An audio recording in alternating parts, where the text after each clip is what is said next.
ආයිබෝවන් සුබ දැසනක් ජාතික නාලිකාවේ ජාතික පාසල අධ්‍යාපන වැඩසටහනත් එක්කයි ඔබ මේ සම්බන්ධ වෙන්නේ. සුපුරුදු බ්‍රහස්පතින්දාවේ ඔබ දන්නවා අපි කතා කරන්නේ ගණිත විෂය. මෙවර අපොස සාමාන්‍ය පෙළ විභාගයට ඉදිරිපත් වන දරුවන් උදෙසා වූ ගණිත විෂය තමයි අපි කතා කරන්නේ. අද දරුවනේ ඊටාම සුවිශේෂී වැඩසටහනක්. මම ඔබට ගිය වැඩසටහන තුල ඒ බව පොඩ්ඩක් සඳහන් කරා. ඒකට හේතුව තමයි ගණිතය කියන විෂය තුල තියෙන මේ ජ්‍යාමිතිය කියන ප්‍රබල තේමාවේ අවසාන පාඩම. ජ්‍යාමිතිය කියන තේමාවේ අවසාන පාඩම 42 වෙනි ප්‍රමේය දක්වා කතා කරලා පොඩ්ඩක් අපි සාරාංශයක් විදියට අද පාඩම සූදානම් කරලා තිනවා. එහෙනම් දරුවනේ අපිත් එක්කම සූදානම් වෙන්න. මේ අපි කතා කරමින් සිටින්නේ ජ්‍යාමිතියේ ස්පර්ශක කියන පාඩමේ දෙවැනි වැඩසටහනත් එක්කයි. ඊටාම විශේෂයි මේ වැඩසටහන. ඒකට හේතුව තමයි දරුවනේ ජ්‍යාමිතිය කියන තේමාව මේ ජාතික පාසල අධ්‍යාපන වැඩසටහනේ අවසන් වැඩසටහන විදියට ඔබට මෙවර අපොස සාමාන්‍ය පෙළ විභාගයට ඉදිරිපත් වෙන ඔබට ඉදිරිපත් කරන අවසන් ජ්‍යාමිතිය පාඩම. ඒ වගේම අපි මේ ආශ්‍රිතව කතා කරන්නේ අද දවස තුල එක ප්‍රමේයය. අපේ විෂය නිර්දේශය තුල තියෙන 42 වෙනි ප්‍රමේය. ඒ ප්‍රමේය කතා කරන්න ඉස්සෙල්ලා ඔබට අලුත් වචන කිහිපයක් හඳුන්වා දෙන්න තියෙනවා. දැන් ඔබ මේ ජ්‍යාමිතිය තුල විවිධ වචන දන්නවා. ඒ විවිධ වචනත් එක්ක දරුවනේ අපි තවත් වචන කිහිපයක් හඳුන්වා දෙන්නයි සූදානම් වෙන්නේ. ඒකාන්තර වෘත්ත ඛණ්ඩය. අපි අහලා තිනවා ඒකාන්තර කෝණ. අද කතා කරන්නේ ඒකාන්තර වෘත්ත ඛණ්ඩය. බලමු දරුවනේ මොකද්ද කියලා. අපිත් එක්කම මේ පාඩම සටහන් කරගෙන ගණන් හදන්න ඔබට ජ්‍යාමිතිය හිතනවට වඩා ලේසි වෙයි. බලමු අපි. මෙන්න තියෙනවා ඒකාන්තර වෘත්ත ඛණ්ඩය. මොකක්ද ඒකාන්තර වෘත්ත ඛණ්ඩයක් කියන්නේ? මේ තියෙන දරුවනේ අර්ථ දැක්වීමක්, හැඳින්වීමක්. ඔබ මේක සටහන් කරගෙන තේරුම් ගන්න. බලමු අපි. ඔන්න ඒකාන්තර වෘත්ත ඛණ්ඩය. මම සලකනවා වෘත්තයක්. වෘත්ත ඛණ්ඩයක්. ඛණ්ඩය කියන එකට සාමාන්‍යයෙන් අපි භාවිත කරන වචනේ තමයි කොටස. කොටස. වෘත්ත ඛණ්ඩයක්. වෘත්ත ඛණ්ඩයක් කියලා කියන්නේ වෘත්තයක් ජායකින් වෙන් කරන්න පුළුවන් නම් පුළුවන්. ජායකින් වෙන් කරාම වෘත්තයක් ඔන්න අපි ජායකින් වෙන් කරනවා. මෙන්න මං ජායක් ඇඳලා. එතකොට මේ තියෙන්නේ සුළු වෘත්ත ඛණ්ඩය, මේ තියෙන්නේ මහා වෘත්ත ඛණ්ඩය. සුළු වෘත්ත ඛණ්ඩය පොඩි හින්දා සුළු වෘත්ත ඛණ්ඩය කියනවා, ලොකු හින්දා මහා වෘත්ත ඛණ්ඩය කියනවා. බලමු අපි. අපි අඳිනවා මේ වෘත්තයට ස්පර්ශකයක්. අපේ මාතෘකාව ස්පර්ශක දෙවනි පාඩම. ස්පර්ශකයක් අඳිනවා. මේ අඳින ලද ස්පර්ශකයේ ස්පර්ශක ලක්ෂයක් තියෙනවනේ B කියලා. මෙන්න මේ B වල ඉඳලා B සිට මං අඳිනවා වෘත්තයට ජායක්. ඔන්න දැන් වෘත්තය කොටස් දෙකකට වෙන් වුණා. සුළු වෘත්ත ඛණ්ඩය, මහා වෘත්ත ඛණ්ඩය. එතකොට දරුවනේ අපි මෙතන අර්ථ දැක්වීමක් කරන්නේ. අපි සලකනවා මෙන්න මේ මහා සුළු වෘත්ත ඛණ්ඩය. බලන්න මෙන්න මේ කෝණය. මේ කෝණය සලකනවා. සුළු කෝණය. ඔබට දිස් වෙනවා මෙතන කෝණ දෙකක්. මේ කෝණ දෙකෙන් එකක් තමයි ABC කෝණය සහ අනෙක් කෝණය තමයි මෙන්න මේ CBE කියන මහා කෝණය. අපි සැලකුවේ කවුද? සුළු කෝණය. එතකොට මේ සුළු කෝණය සැලකුවම මේ සුළු කෝණයට සාපේක්ෂව මේ සුළු කෝණයට අනුව මේ ලකුණු කරලා තියෙන කෝණයට අනුව මෙන්න මේ කොටසට කියනවා දරුවනේ ඒකාන්තර වෘත්ත ඛණ්ඩය. බලන්න මම මේක ලියලා තියෙන කොටසයි ලියලා තියෙන්නේ. ABC කෝණයට අනුරූප අණුව සාපේක්ෂව ඒකාන්තර වෘත්ත ඛණ්ඩය වෙන්නේ. හොඳට බලන්න මෙන්න මේ මගේ මේ අත තියෙන විදිය බලන්න. මේ අතට මේ මං කෝණය තමයි වහගෙන ඉන්නේ. මේ කෝණයට ප්‍රතිවිරුද්ධ දිශාවේ තියෙන මෙන්න මේ කොටස තමයි දරුවනේ ඒකාන්තර වෘත්ත ඛණ්ඩය කියලා අපි හඳුන්වන්නේ. මෙයා වෘත්ත ඛණ්ඩයක්. මේක ඔබට මතක තියාගන්න පොඩි ක්‍රම පුළුවන්.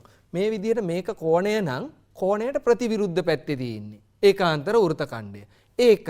තව එකක් සුළු කෝණයට තියෙන්නේ මහා වෘත්ත ඛණ්ඩය. මහා කෝණයට තියෙන්නේ මොකද්ද කියලා එහෙනම් ඔබට දැන් තේරෙනවා. අපි පස්සේ බලමු ඒක. දැන් දරුවනේ ABC කෝණයට අනුරූප නැත්නම් සාපේක්ෂ අණුව ඒකාන්තර වෘත්ත ඛණ්ඩය තමයි මෙන්න මේ BC වෘත්ත ඛණ්ඩයක් හඳුන්වන්න අකුරු දෙකකින් බෑ. ඒකින්ද අපි මේ වෘත්තය මත තවත් අකුරක් යොදා ගන්නවා D. අපි ලියනවා එහෙනම් ABC කෝණයට අනුරූප ඒකාන්තර වෘත්ත ඛණ්ඩය BDC.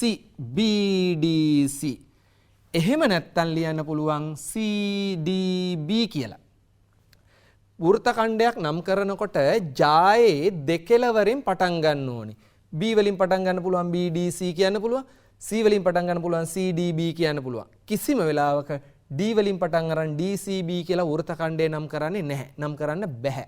ඔන්න දරුවනේ ඒකාන්තර වෘත්ත ඛණ්ඩය ඔබ හඳුනාගත්තා. මේ කෝණයට සාපේක්ෂව ඒකාන්තර වෘත්ත ඛණ්ඩය මේ කෝණය. මෙන්න මෙහෙම අත ප්‍රතිවිරුද්ධ දිශාවට යනවා.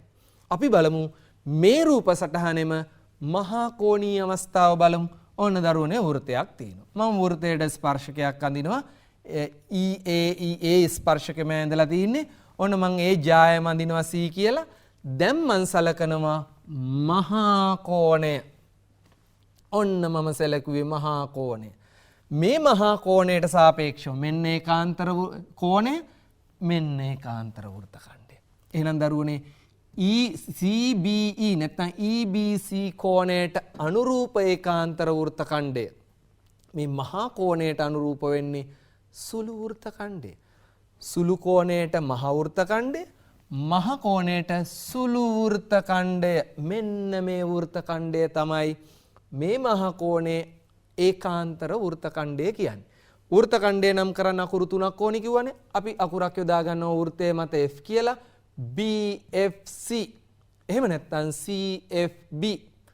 ඔන්න දරුවනේ ඒකාන්තර වෘත්ත ඛණ්ඩය කියන්නේ මොකක්ද කියලායි මම මෙතෙක් වෙලා ඔබත් එක්ක සාකච්ඡා කළේ.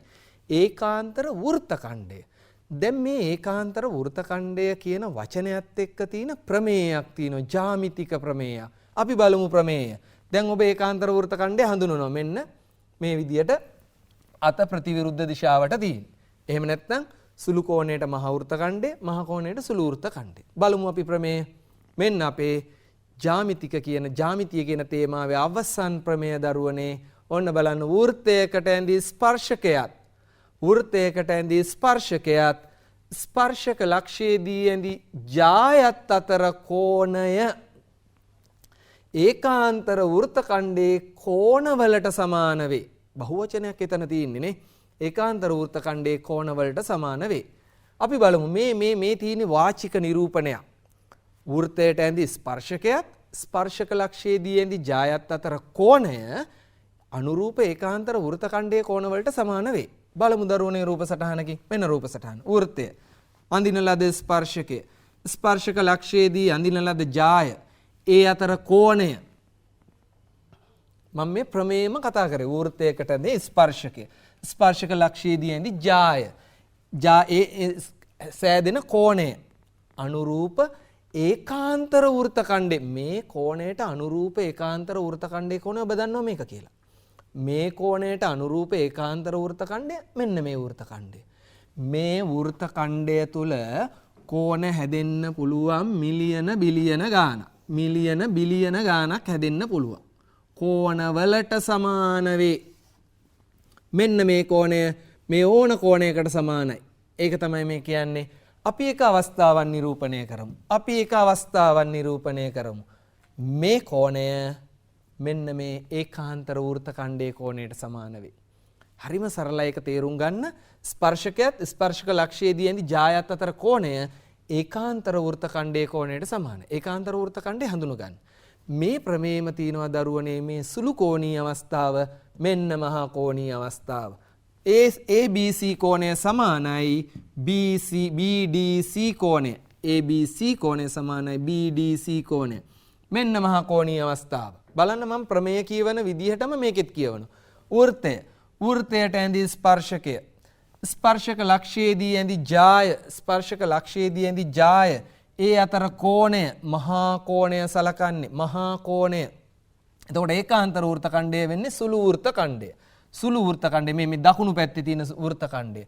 මෙන්න මේ වෘත්ත ඛණ්ඩය මත හැදෙනවා කෝණයක්. අපි එක කෝණයක් සලකමු. කෝණ ඕන තරමක් හැදෙන්න පුළුවන්. QSR නැත්නම් RSQ. එතකොට PQR කෝණය සමාන වෙනවා RSQ නැත්නම් QSR කෝණයට. ඔන්න දරුවනේ ප්‍රමේය මම වාචිකව සහ සුළු කෝණ මහා කෝණ කියන අවස්ථා දෙකටම ඔබට පැහැදිලි කරා. දැන් අපි මේ ආශ්‍රිතව ගණනය කිරීමේ ගැටලු කිහිපයක් අදමු. එහෙනම් බලන්න දරුවනේ ඔන්න ගණනය කිරීමේ ගැටලු. ඔන්න ප්‍රමේය මේ තියෙන්නේ ප්‍රමේය අවස්ථා දෙක. බලමු අපි පළවෙනි ගැටලුව. හරිම සරලයි. හරිම ලේසි දරුවනේ.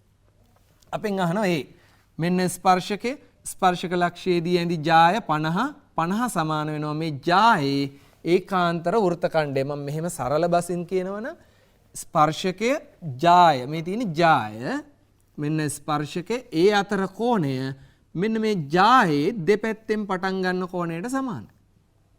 ඒක සරල වචන වලින් ඒකට කියන්නේ ඒකාන්තර වෘත්තකණ්ඩයේ කෝණ වලට සමානයි. එහෙනම් දරුවනේ ඒ සමානයි 50යි. ඒ විදිහටම මේ පැත්තෙන් බලන්න. ස්පර්ශකය ස්පර්ශක ලක්ෂයේදී ඇඳි ජාය ඒ අතර තියෙන සුළු කෝණය මෙන්න වෘත්තකණ්ඩය. වෘත්තකණ්ඩයේ කෝණය b සමානයි 70. b සමානයි 70යි.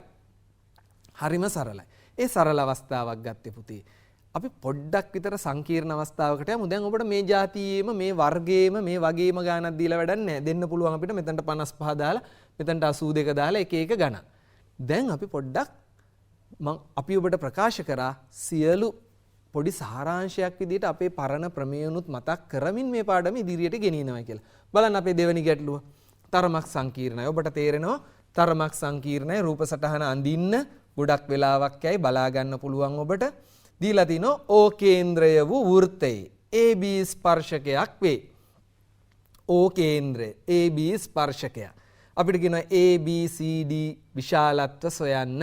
ABCD සොයන්න. බලමු දරුවනේ දැන් කොහොමද අපි මේක හදන්නේ කියලා. ඒ කෝණය. බලන්න ඒ කෝණය දෙස මෙන්න ඒ කෝණය. මේ ඒ කෝණය හැදිලා තිනවා. මේ ඒ කෝණය හැදිලා තිනවා දරුවනේ මෙන්න මෙහෙම වෘත්තය මත කෝණයක් විදියට. එතකොට මෙන්න තියෙනවා ජාය. ඔබට දිස් වෙනවා. දැන් මේ ජාය දෙපැත්තෙන් තමයි මේ කෝණය පටන් අරන් තියෙන්නේ. මේ ජාය දෙපැත්තෙන් තමයි පටන් අරන් තියෙන්නේ. එහෙනම් මෙන්න ස්පර්ශකයේ තියෙනවා. මෙන්න මේ ආකාරයට ඔබට මෙහෙම ඉවත් කරලා හිතන්න පුළුවන් නම් බලන්න ස්පර්ශකය ස්පර්ශක ලක්ෂයේදී ඇඳි ජාය දෙපසින් පටන් ගන්න ඒකාන්තර වෘත්තකණ්ඩයේ කෝණයට සමානයි. ඒ සමානයි 40යි. ඒ සමානයි 40යි. දැන් මේ සොයාගන්න කරුණු අපි ඒ සමානයි 40යි කියලා හොයාගත්තනේ. මේ හොයාගත්ත මේ දත්තය මේ හොයාගත්ත මේ පිළිතුර දත්තයක් විදිහට අපිට ඉදිරියට අරගෙන යන්න පුළුවන්. හැබැයි පරිස්සම් වෙන්න ඕනේ. ඔබ මේ සොයාගත්ත ඒවලගේ වැරදුනොත් ඔබ භාවිත කරනොත් ඉදිරියට ඒක ඔබේ අනිත් පිළිතුරුත් වැරදි වෙනවා. ඒකින්ද හරි පරිස්සමෙන් කරන්න ඕනේ මේ වගේ ගැටලු. බලමු B හොයන විදිය. B A මම ඉස්සෙල්ලත් කිව්වා. A කියන්නේ වෘත්තය මත සෑදිලා තියෙන කෝණයක්. මේ AC කියන ජායෙන් AC කියන වෘත්ත ඡාපයෙන් මෙන්න මේ වෘත්ත ඡාපයෙන් වෘත්තය මත හැදිච්ච කෝණය A. B දිහා බලන්න. ABCD B කියන්නේ මෙන්න මේ AC කියන වෘත්ත ඡාපයෙන්ම මෙන්න මේ වෘත්ත ඡාපයෙන්ම කේන්ද්‍රය මත හැදිලා තියෙන කෝණය. ඔබට පුළුවන් නම් ඒක මෙන්න මේ ආකාරයට දකින්න. හරිම සරලයි. ප්‍රමේයක් ඍජුවම භාවිත වන අවස්ථාව. වෘත්ත ඡාපයකින් කේන්ද්‍රය ආපාතිත කෝණය වෘත්තයේ ඉතිරි කොටස මත ආපාතිත කෝණයෙන් දෙගුණයක්. B කියන්නේ ඒ වගේ දෙගුණයක්. B සමානයි අංශක 80යි. එකවර ලියන්න පුළුවන්. අපි මේ ප්‍රමේය දැක්කොත් මේ රූප අපි මේ ඉදිරිපත් කරන සුවිශේෂී ක්‍රමය ඔබ භාවිත කරලා පුරුදු වෙන්න. එහෙම පුරුදු වුණාම ඔබට බලන් ඉන්නකොට මේ උත්තර පේන්න ගන්නවා. ඒක පුරුදු වෙන්න ඕනේ. කල පුරුද්ද පළ පුරුද්ද තමයි ජ්‍යාමිතියට වැදගත්ම. අපි බලමු නැවත වතාව රූප සටහන C. C වලගේ හොයා ගන්න ඕනේ. C වලගේ හොයා ගන්න අපි මොකද්ද කරන්නේ? වෘත්තයක් තියෙනවා අරයන් දෙකක් තියෙනවා ආරයන් දිගින් සමානයි. මේ ආකාරයට ඔබට බලන්න පුළුවන් නම් අන්න බලන්න දැන් B වලගේ දන්නවා 80යි. B වලගේ දන්නවා 80යි. මේ පාද දෙක සමානයි.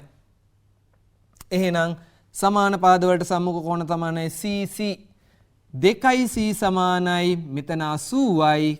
ත්‍රිකෝණයේ අභ්‍යන්තර කෝණ 180 නිසා 100යි. එහෙම නැත්නම් අපි ලියනවා 2C සමාන 180න් 80 අඩු කරනවා. B කියන්නේ 80යි. 100යි. දෙපසම දෙකෙන් බෙදුවම C සමාන අංශක 50යි. C සමාන අංශක 50යි. ඔන්න අපි ඒකත් හොයාගත්තා. C සමාන අංශක 50යි. දැන් අපිට ඉතුරු වෙලා තියෙන්නේ D කෝණය. මෙන්න මෙතන තියෙනවා D කෝණය. බලන්න දරුවනේ D කෝණයත් අපිට කිසිම කරදරයක් නැතුව ඍජුවම හොයන්න පුළුවන්. ස්පර්ශක ලක්ෂයේ AB ස්පර්ශක ලක්ෂයේදී ඇඳි ජාය AD ඒ අතර කෝණය ඒකාන්තර වෘත්ත ඛණ්ඩයේ කෝණයට සමානයි. D සමානයි 30යි. D සමානයි අංශක 30යි. පැහැදිලිද? දැන් මේ ඉගෙනගත්ත ප්‍රමේයන් භාවිත කරමින් තමයි මේ ප්‍රමේයන් මතක තියාගන්න ඕනේ. එහෙම නැතුව ප්‍රමේයක් පැත්තකට වෙලා කියවලා කටපාඩම් කරගත්තට කිසිම ප්‍රයෝජනයක් නැහැ. ගණන් හදමින් ප්‍රමේය මතක තියාගන්න. අපි සමන් සර්ත් එක්කත් මේ જાතියේම ගණන් කීපයක් හදලා බලමු. ඔව් සමන් සර්. ඔව් සිසිර සර්. මං හිතන්නේ අපේ දරුවන්ට මේ ප්‍රමේයක් භාවිත වන ආකාරය අඳුරගන්න හොඳම ක්‍රමය තමයි මේ සිසිර සර් ඉදිරිපත් කරපු ගණනය කිරීමේ ගැටලු. ඉස්සෙල්ලා ප්‍රමේය හඳුනන ඒ ගණනය කිරීමේ ගැටලුවත් එක්ක මම හිතන්නේ අපේ දරුවන්ට පුළුවන් මේ ප්‍රමේය කොයි ආකාරයෙන්ද භාවිත වෙන්නේ කියලා අඳුන ගන්න. ඊට පස්සේ අපි පුළුවන් දරුවන්ට සාධනය කිරීමට යන්න. අපි ඒ වගේ තවත් ගණනය කිරීමේ ගැටලුවක් ඔබත් එක්ක සාකච්ඡා කරන්න යන්නේ දරුවනේ. බලන්න ඔබට දිස්සෙන මේ ගැටලුව දිහා. මේ ගැටලුවෙත් තියෙනවා අර ඉස්සෙල්ලා සිසිර සර් ඉදිරිපත් කරා වගේම A B C D සොයන්න වෘත්තයක් දීලා තිනවා. ඒ වෘත්තයේ රේඛා ගොඩක් බොහොමයක් තියෙනවා. ඒ රේඛා සම්බන්ධ වෙච්ච ප්‍රමේයන් අපේ දරුවන්ට විවිධ ප්‍රමේයන් මතක් වෙනවා. එහෙනම් ඒ ප්‍රමේයන් එක්ක අන්න අපිට ඉස්සෙල්ලා වගේම ගණනය කිරීමේ ගැටලුවක් ඉදිරිපත් කරලා තිනවා. A B C D සොයන්න. ඉතින් අපේ දරුවන්ට පුළුවන් රූපය ඇඳ ගන්න පුළුවන්. රූපය ඇඳගෙන මමත් එක්කම මට ඉස්සෙල්ලා මේ අගයන් හොයාගෙන යන්න පුළුවන්. මං හිතන්නේ ඒක මේ වගේම ගැටලුවක් සිසිර සර් එක්ක කතා කරා. ඒක නිසා අපි දරුවොත් එක්ක අපිත් එක්ක වැඩ කරන ගමන් අපි ඉදිරියට යමු. බලමු දරුවනේ එතකොට අපි මේ භාවිත වෙන ප්‍රමේයන් ඔබ ඉගෙනගත් ප්‍රමේයන් දැන් ඔබ මේ වෙනකොට ජ්‍යාමිතිය කියන තේමාව යටතේ තියෙන සියලු ප්‍රමේයන් ඉගෙනගෙන අවසానයි. දැන් ඔබට පුළුවන් වෙන්න ඕන ඕනෑම ප්‍රශ්නයකට මුහුණ දීමේ හැකියාව. එහෙනම් අපි බලමු ඒ සියලු ප්‍රමේයන් සම්බන්ධ කරගෙන මේ ගැටලුව. බලන්න දරුවනේ. අපි බලමු ඉස්සෙල්ලාම කවුද A දැන් A B C D දැන් සිසිර සර් කිව්වනේ බලමු ඒ කවුද කියලා. හැබැයි A ඉස්සෙල්ලා හොයන්න කියලා නීතියක් නැහැ. සමහර ලාවට A ට ඉස්සෙල්ලා B හොයාගන්න පුළුවන් වෙන්න පුළුවන්. ඒක නිසා අපි සාමාන්‍ය ක්‍රමයක් විදිහට බලමුකෝ A කොහෙද තියෙන්නේ කියලා. අපි පිළිවෙල ගත්තොත් A තියෙන දරුවනේ මෙන්න මෙතන බලන්න අපි මෙන්න මෙතන තියෙනවා A.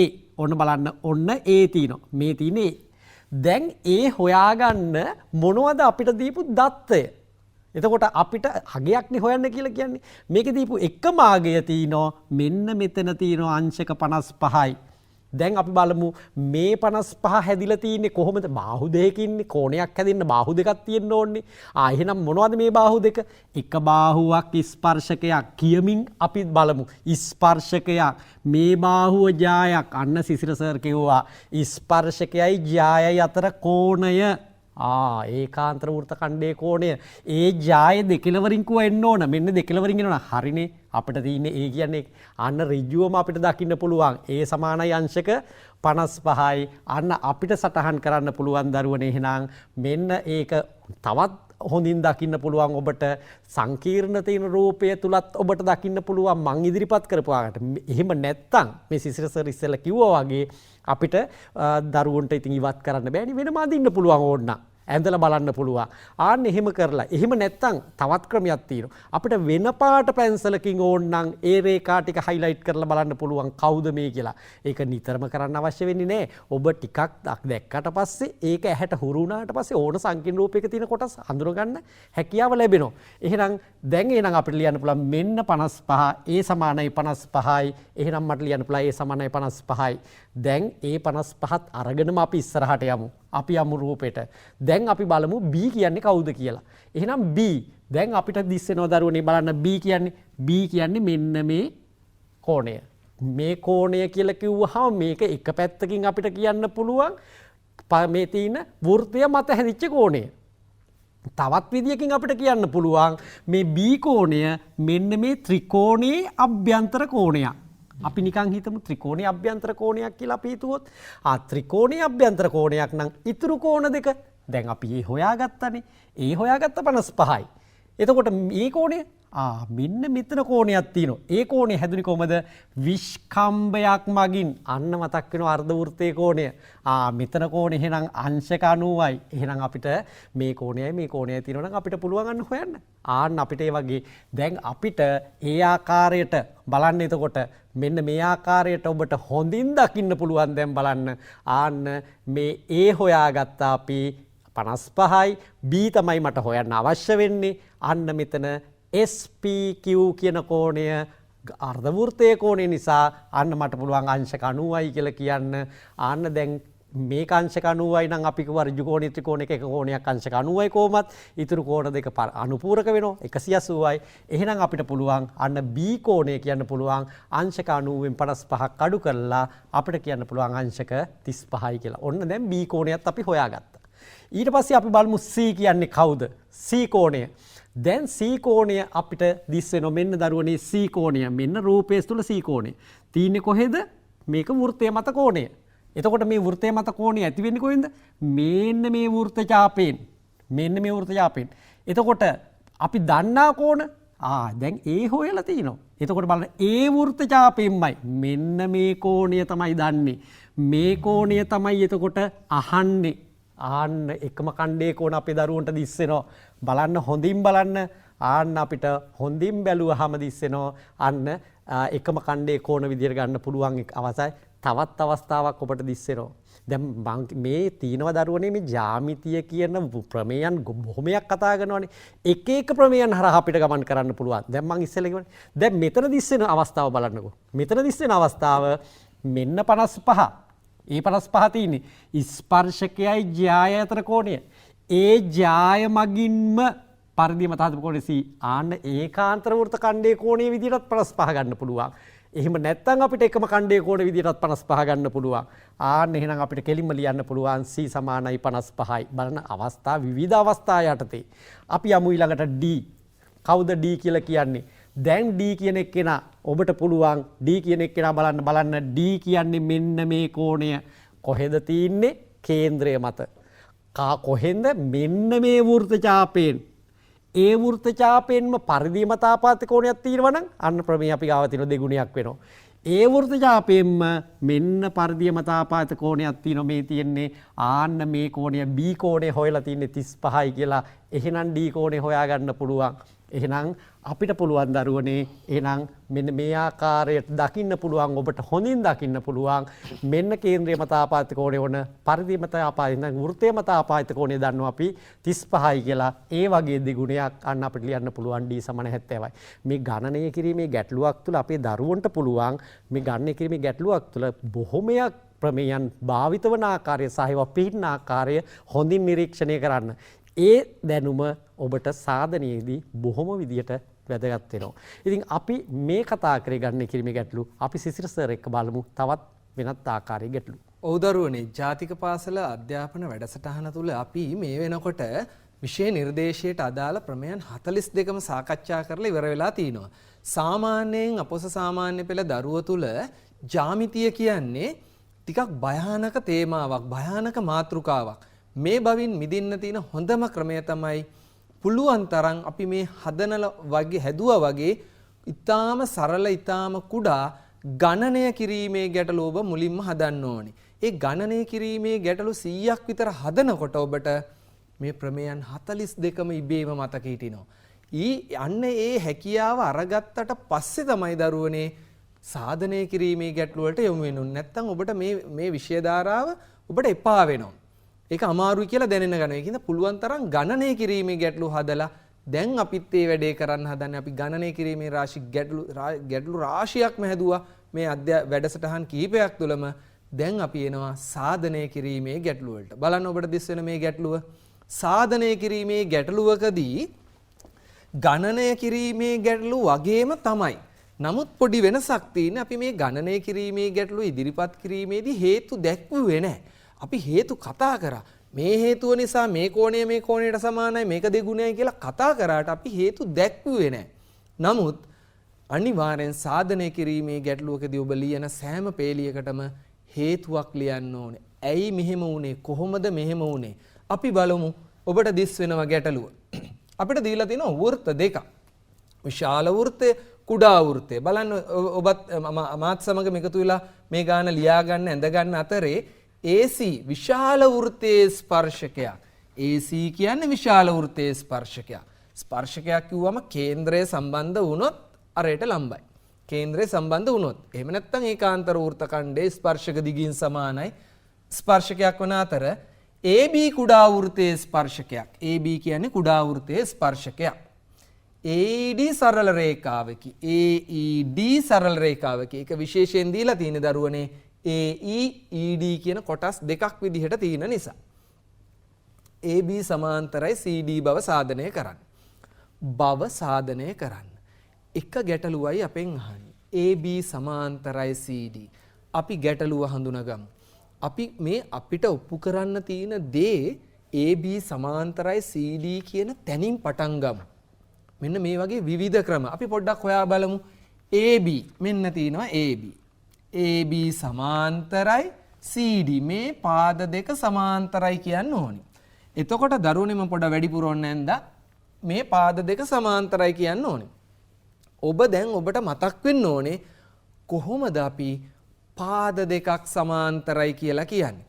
පාද දෙකක් සමාන්තරයි කියන්න ඔබ දන්නවා ක්‍රම කිහිපයක්ම ඉතාම සරල අවස්ථාවේ ඉඳලා ඒකාන්තර කෝණ සමානයි නම් පාද දෙක සමාන්තරයි. අනුරූප කෝණ සමානයි නම් පාද දෙක සමාන්තරයි. මිත්‍ර කෝණවල එකතු අංශක 180යි නම් පාද දෙක සමාන්තරයි. මේ තමයි සරලම අවස්ථා තුන. තවත් තියෙනවා දරුවනේ. තවත් තියෙනවා. මොනවද තවත් තියෙන්නේ? තවත් තියෙනවා. යම් චතුරස්‍රයක් අරගෙන ඒ චතුරස්‍රය සමාන්තරාශ්‍රයක් කියලා ඔප්පු කරගන්න පුළුවන් වුණොත් මේවා සමාන්තරයි. තවත් තියෙනවා මතක් කරලා බලන්න. මධ්‍ය ලක්ෂ ප්‍රමේය භාවිත කරන්න පුළුවන්. තවත් එක ක්‍රමයක් ඔබ ළඟ තියෙනවා. තවත් එක ක්‍රමයක් තියෙනවා. සරල රේඛාවකින් ත්‍රිකෝණයක පාද දෙකක් සමානුපාතිකව බෙදේ නම් එම සරල රේඛාව ඉතිරි පාදයට සමාන්තර වේ. මෙන්න මේ කියන ක්‍රම ටික භාවිතයෙන් තමයි අපි සරල රේඛා දෙකක් සමාන්තරයි කියන්නේ. නමුත් දරුවනේ වැඩිපුර බහුලව භාවිත වෙන්නේ අර මම මුලින් ඉදිරිපත් කරපු සරලම සරල ඒකාන්තර කෝණ සමාන මේ අනුරූප කෝණ සමාන මිත්‍ර කෝණ වල එකතු 180 ඔන්න ඔය ක්‍රම තුන තමයි බහුල. අපි බලමු. ඔන්න දැන් අපේ අවශ්‍යතාවය තමයි මේ පාදයට සමාන්තරයි කියලා කියන්නේ. මම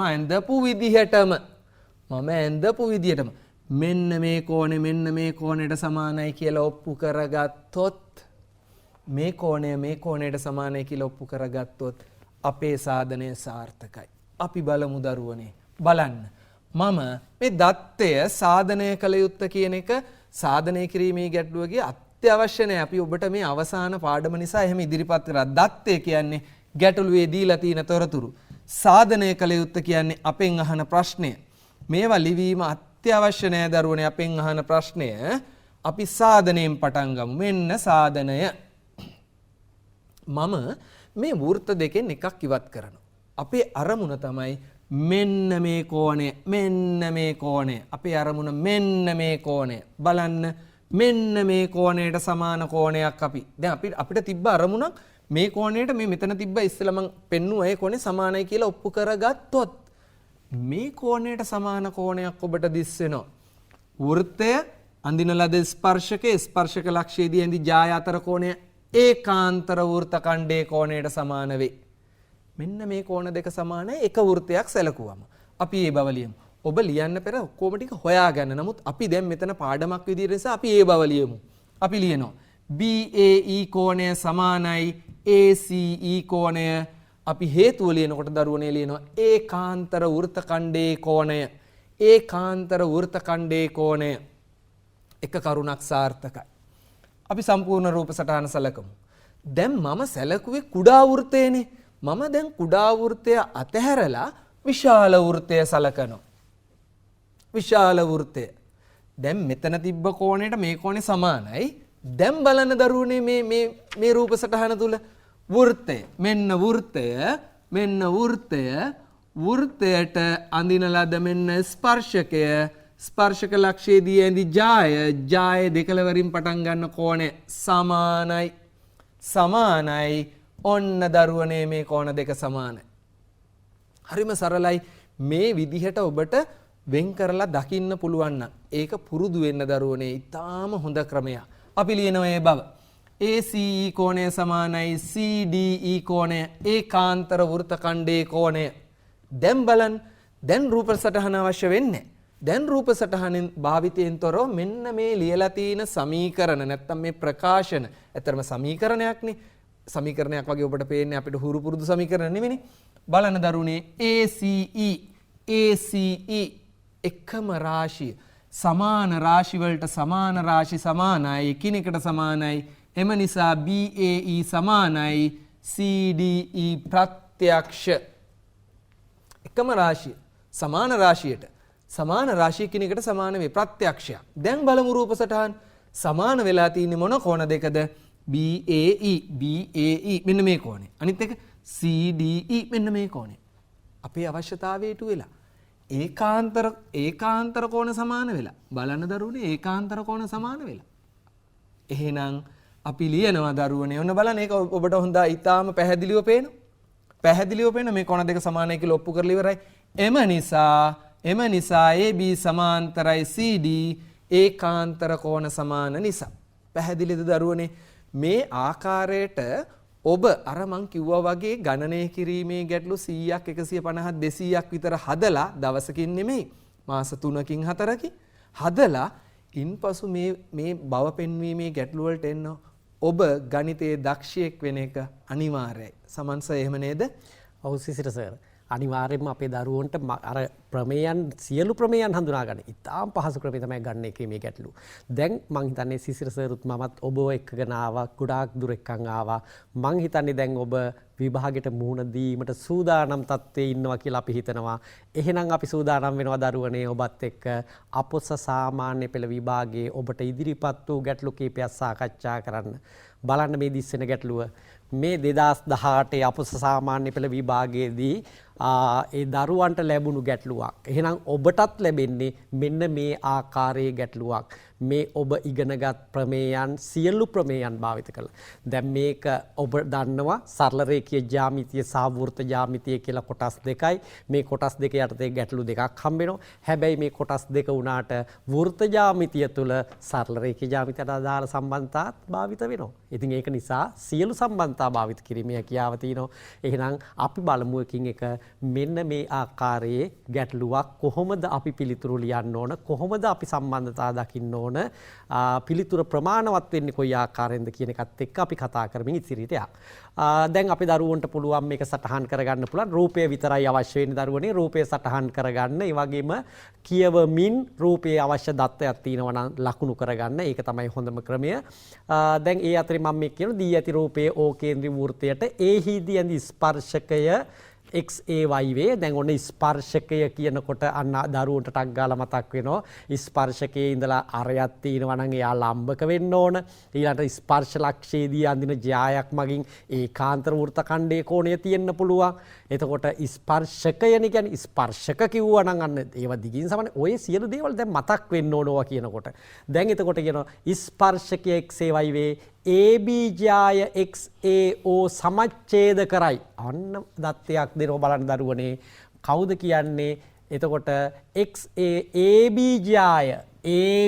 ජ්‍යාය මෙන්න මේ ජ්‍යාය ඒ ජ්‍යාය කියන කවුද? AB ජ්‍යාය XAO සමච්ඡේද කරයි. XAO මෙන්න මේ කෝණය සමච්ඡේද කරනවලු. ඔන්න ඒව දත්ත හඳුර ගන්න. ඒව අඳුරගෙන අපි ඉස්සරහට යන්. ඊළඟට අපි කියනවා AD විස්කම්භය ආනාපහු කියන AD විස්කම්භය. එතකොට මේ AD විස්කම්භයක් වෙනවලු. මතක් වෙන්න ඕන විස්කම්භය කියනකොට අර්ධ වෘත්තයේ කෝණය තියෙන්න පුළුවන්. විස්කම්භයේ දෙකලවර ඉඳලා මේන්න දෙකලවර ඉඳලා මේ වෘත්තය මත හදන කෝණය මෙන්න විස්කම්භයේ අංශක 90ක් වෙන කෝණයකුත් මෙතන තියෙනවා. මේවත් දකින්න. එහෙනම් ඒවත් දකිමින් අපි තවත් කියනවා මේ විස්කම්භයේ ඊතෙක් දික් කර ඇති අතර C ලක්ෂය වෘත්තය මත B හා D ලක්ෂ අතර පිහිටයි. තව AC සහ OB හි ඡේදන ලක්ෂ්‍ය P වේ. දැන් එතකොට මම ඔබට අවස්ථාව දුන්න රූපය ඇඳ ගන්න. ඇඳපු රූපේ දත්ත ලකුණු කරගන්නත් අපි දැන් මේවා අපිට පුළුවන් දරුවනේ දැන් ඔබට පුළුවන් මේක කියවන ගමන් දත්ත රූපේ ලකුණු කරන්න. ඒ වගේම ඒ දත්ත රවුම් කරගන්න. ඒවා යටින් පැන්සල් ඉරි අඳින්න. හයිලයිටර් එකකින් ඕනනම් පාට කරගන්න. මේ මට දීපු දත්ත මේව මම භාවිත කරන්න ඕන. නැත්තම් ඔබට තියෙන කලබලයට විභාගෙදී අපි දැකලා තියෙනවා කලබලයට සමහර දත්ත ඔබ දකින්නේ නැහැ. ගෙදර ඇවිල්ලා තමයි කියන්නේ අයියෝ මම මේක දැක්කේ නෑ. මේක දැක්කනම් මට මේ ගාන හදන්න තියුණා. එතකොට ඒ වගේ සිද්ධීන් වෙන්නේ නැති වෙන්න ඔබට පුළුවන් උපක්‍රමශීලී වෙන්න. එහෙනම් දැන් එනම් අපි යමු එකින් එක අපෙන් අහන ප්‍රශ්න එක. පළවෙනි ප්‍රශ්නය අහනවා ACB කෝණයේ අංශක 45ක් බව. දැන් කෝණයක් අහන්නේ. හැබැයි මට නම් පේන්නේ නෑ දරුවනේ මේ රූපේ කොතනවත් විස්තරේ කොතනවත් අංශක ගානක් අපිට දීලා නෑ. එහෙනම් අංශක ගානක් දීලා නැත්නම් අපි දන්නා අවස්ථාවක්. අපි අංශක දන්නේ කොහොමද? අපි දන්නවා අර්ධ වෘත්තයේ කෝණයේ අංශක 90යි. අන්න අංශක 90ක් දන්නවා. ඊළඟට අපි දන්නවා ස්පර්ශ ලක්ෂයයි කේන්ද්‍රයයි යාගෙන අරය ස්පර්ශයට ලම්බකයි අංශක 90යි. අන්න ඒ වගේ අවස්ථාවක් භාවිත කරන්න පුළුවන්. බලමු අපි ACB. කවුද ACB? මෙන්න තියෙනවා ACB. ACB මෙන්න මේ කෝණය ඔබට දිස් වෙන මෙන්න මේ කෝණය අංශක 45ක් කියන්නයි කියන්නේ. එහෙනම් ඔබට විභාගයේදී ඍජුවම අංශක 45ක් තියෙන එකක් දෙන්නේ නැහනේ. අපි බලමු මේ අංශක 45 සම්බන්ධ මේ කෝණය සම්බන්ධ වෙන්නේ කාටද? දැන් මේ කෝණය තියෙන්නේ මෙන්න වෘත්තය මත. එහෙනම් මේ වෘත්තය මත තියෙන කෝණය හැදෙන්නේ මෙන්න මේ බාහුවයි මෙන්න මේ බාහුවයි සම්බන්ධ වෙලා. එතකොට ඒ සම්බන්ධ වෙලා තියෙන්නේ මේ වෘත්ත ඡාපයෙන්. එතකොට මෙයා ජ්‍යායක්. මේ ජ්‍යායෙන් තමයි මේ කෝණය හැදුනේ. එතකොට මේ ජ්‍යාය මෙන්න ස්පර්ශකයක් තියෙනවා. එහෙනම් ස්පර්ශකයයි ජ්‍යායයි අතර කෝණේ ඒකාන්තර වෘත්ත ඛණ්ඩය තමයි මේ තියෙන්නේ. ආන්න එහෙනම් මේ කෝණයට සම්බන්ධයක් තියෙන බව අපිට පේනවා. එහෙනම් මේ කෝණය පුළුවන් ද මට අංශක මේ 45යි කියලා හොයාගන්න? ඔව්. ඇයි අපි කිව්වේ? මෙන්න මේ කෝණය මෙන්න මේ තියෙන ස්පර්ශකය අරයට ලම්බකයි. එයාගේ සමච්ඡේදකය කිව්වා AB. අවශ්‍ය දේවල් සියල්ල තියෙනවා. අපි සටහන් කරමු. අපි හොඳින් සටහන් කරමු. ඒ වගේම අර අපි උපක්‍රමශීලීව මේවා කොටස් ඉවත් කරමින් ඔබට පැහැදිලි කරනවා තවදුරටත් මම පෙන්නුවේ ඔබට ලැබෙන රූපය කොහොමද කොටසින් කොටස අඳුරගෙන ගිහිල්ලා අපි පිළිතුරට ළඟා වෙන්න පුළුවන්. දැන් බලමු දරුවනේ එහෙනම් අපිට මෙන්න මේ ආකාරයට කොහොමද අපි මේක සම්බන්ධ කරගන්නේ? මෙන්න කෝණය මේ කෝණය ඒ වගේම මෙන්න මේ කෝණයට සමාන වෙනවා. එතනින්නේ අපි යනවා කියලා කිව්වේ. ආයෙනම් මේ කෝණ දෙක සමාන වෙනවා. අපිට පුළුවන් සටහන් කරන්න සාධනය අපිට පුළුවන් කියන්න XAB කෝණය සමාන වෙනවා BAD කෝණයට ආන්න සමාන වෙනවා. ඊළඟට අපි හේතු දැක්වීම අනිවාර්යෙන් අවශ්‍යයි. හේතු දැක්වීම තමයි සාධනය කියලා කියන්නේ. එහෙනම් ඒක දුන්නා. සමච්ඡේද කියලා දුන්නා දත්තය. ඊළඟට බලන්න මෙන්න මේ කෝණය අංශක 90යි. දැන් 45 ගන්න ඕනේ. අංශක 90යි. කොහොමද 90 වෙන්නේ? අන්න XAD අංශක 90යි. අපි කියනවා ස්පර්ශකය අරයට ලම්බක වේ. ආන්න එහෙනම් දරුවනේ දැන් මට කියන්න පුළුවන් එම නිසා XAB කෝණය ධන BAD කෝණය සමානයි 90යි. ප්‍රත්‍යක්ෂ ඒ වගේ මේ දෙන්න සමාන නිසා එහෙනම් මට කියන්න පුළුවන් 2යි XAB කෝණය සමානයි 90යි. එහෙනම් XAB කෝණය කියලා කියන්නේ අංශක 45යි කියලා මට කියන්න පුළුවන්. දැන් අංශක 45යි කියලා ගත්ත XAB. නමුත් මට XAB නෙවෙයි 45යි කියන්න ඕන. ආන්න දැන් මම XAB 45යි කිව්වා. මම කියන්න ඕනේ ACB 45යි කියලා. එහෙනම් අපි දන්නවා ඒකාන්තර වෘත්ත ඛණ්ඩයේ කෝණය යටතේ අපිට පුළුවන් කියන්න. එහෙනම් මට පුළුවන් ඔන්න ප්‍රත්‍යක්ෂ ඒ වගේම මට කියන්න පුළුවන් එහෙනම් මෙන්න මේ කෝණය බලන්න මෙන්න මේ කෝණය ඔබට දිස් වෙනවා. එතකොට මෙන්න මේ ආකාරයට අපිට පුළුවන් මේ කොටස් ටික ඉවත් කරගත්තට පස්සේ ඔබට හොඳින් දිස් වෙනවා. දැන් මෙන්න 45යි. එනම් මෙන්න ජ්‍යාය මෙන්න ස්පර්ශකය ජ්‍යායේ දෙකලවරින් ගිහිල්ලා හදන කෝණය තමයි මෙතන කෝණය. අන්න 45 වෙන්න ඕන. එහෙනම් මට කියන්න පුළුවන් දරුවනේ XAB සමානයි අන්න ACB කෝණයට සමානයි ඒකාන්තර වෘත්ත ඛණ්ඩයේ කෝණය. ඒ වගේම එහෙනම් මට ලියන්න පුළුවන් එම නිසා ACB කෝණය සමානයි අංශක 45යි. බලන්න එතකොට අන්න ඒ ආකාරයට අපිට පුළුවන් අර අහපු ප්‍රශ්නෙට ඉස්සෙල්ලා දැන් සිසිර සර් ඉස්සෙල්ලා කිව්වා අපි එකවර ලියන්න යන්නේ නැහැ. ඉස්සෙල්ලා රූපය දිහා බලලා ඒවැයි තියෙන සම්බන්ධතා දැකලා එතකොට ලියන විදිය හිතලා ඊට පස්සේ තමයි අපි ලියන්න පටන් ගන්නෙ. අපි බලමු දරුවනේ ඊළඟට. අපි බලමු ඊළඟ ප්‍රශ්නේ අපෙන් අහනවා. මෙන්න තව ප්‍රශ්නයක්. දැන් අපි අංශක 45යි කිව්වා. YAC කෝණය අපි බලමු YAC මෙන්න මේ කෝණය YAC කෝණය ඔන්න ඔබට දිස්සන YAC කෝණය. CDE කෝණයට CDE මෙන්න මේ කෝණයට සමාන බව. දැන් ඔය කෝණ දෙක සම්බන්ධ කරන්න එකවර අපිට හැකියාවක් නැහැ. එහෙම හැකියාවක් තියෙන කෙනෙක් ඔබෙන් අහන්නෙත් නැහැ. ඍජුවම අහන්නේ නැහනේ. හැම වෙලාවෙම විභාගෙදී ලැබෙන ඔබට ගැටලුවක්. එහෙනම් මෙතන මේ දෙන්නට අතරමැදියෙක් අපි හොයාගන්න ඕන. සමහරට අතරමැදියෝ දෙන්නෙක් වෙන්න පුළුවන්. එහෙනම් අතරමැදියෙක් අපි හොයාගන්න ඕන. කොහොමද හොයාගන්නේ? අපි බලමු මේ කෝණයට සම්බන්ධකම් කියන තව කෝණයක් ඒ කෝණයට සම්බන්ධකම් කියන කෝණයක් විදිහට අනික් කෝණය අඳුර ගන්න පුළුවන්ද? බලන්න දරුවනේ මේ කෝණය ස්පර්ශකය ජාය අතර කෝණය ජායේ දෙකලවර ඉඳලා අන්න මෙන්න මේ කෝණයට නම් සමානයි. අන්න බලන්න මේ කෝණය මෙන්න මේ කෝණයට නම් සමානයි කියලා කියන්න පුළුවන්. නමුත් එයා නෙවෙයි ඕන මේ කෝණය මේ කෝණයට සමානයි කියලා කියා ගන්න පුළුවන් නම් හරි. මේ කවුද? මේ ඉන්නේ මෙන්න මේ ඉන්නේ ඔබට දිස්සෙනවා මේ ඉන්නේ මේ චතුරස්‍රය පාද හතරක් තියෙනවනේ මේ පාද හතරයි. මේ චතුරස්‍රයේ A B C D තියෙන වෘත්තය මත චතුරස්‍රයේ ශීර්ෂ හතරම වෘත්තය මත තියෙනවා නම් වෘත්ත චතුරස්‍රය. කිව්වා අපි වෘත්ත චතුරස්‍රයක පාදයක් දික් කිරීමෙන් හැදෙන බාහිර කෝණය අභ්‍යන්තර සම්මුඛ කෝණය සමාන වේ. කවුද මේ චතුරස්‍රයේ පාදයක් දික් කරාම හැදිච්ච බාහිර කෝණය අභ්‍යන්තර සම්මුඛ කෝණ. හරිනේ. එහෙනම් බාහිර කෝණය අභ්‍යන්තර සම්මුඛ කෝණයට සමානයි. ඒ කෝණයෙම මෙයාට සමානයි. අන්න අපේ අවශ්‍යතාවය හොඳින් අපිට දිස්සුණා. අපිට පුළුවන් දරුවනේ හොඳින් ලියන්න. ඔබට හොඳින් දකින්න පුළුවන් ආකාරයටත් අපි ඉදිරිපත් කරනවා. එහෙනම් මෙන්න මේ ආකාරයට බලන්න සාධනය අපිට කියන්න පුළුවන්. එහෙනම් මෙන්න ඔබට දිස්සෙනවා මට අවශ්‍ය කෝණය. එහෙනම් මේ කෝණය YAC කෝණය අපිට සමාන වෙනවා. බලන්න දැන් මෙන්න මේ ආකාරයෙන් කියනකොට ඒකාන්ත වෘත්ත ඛණ්ඩේ කෝණය හොඳින් පැහැදිලි. මේ ජාය මගින් මෙන්න මේ හදන කෝණය. එහෙනම් මේ කෝණයට සමාන වෙනවා. අන්න අපිට ලියන්න පුළුවන් ABC කෝණයට සමානයි ඒකාන්ත වෘත්ත ඛණ්ඩේ කෝණය. ඒ වගේම මට කියන්න පුළුවන් ඕන බලන්න ආපහු අපි කියනවා එතකොට මෙන්න ABC කෝණය ABC කෝණය ඒ බලන්න මෙන්න මේ ආකාරයට ඔබට දිස්සෙන වෘත්ත චතුරස්‍රය.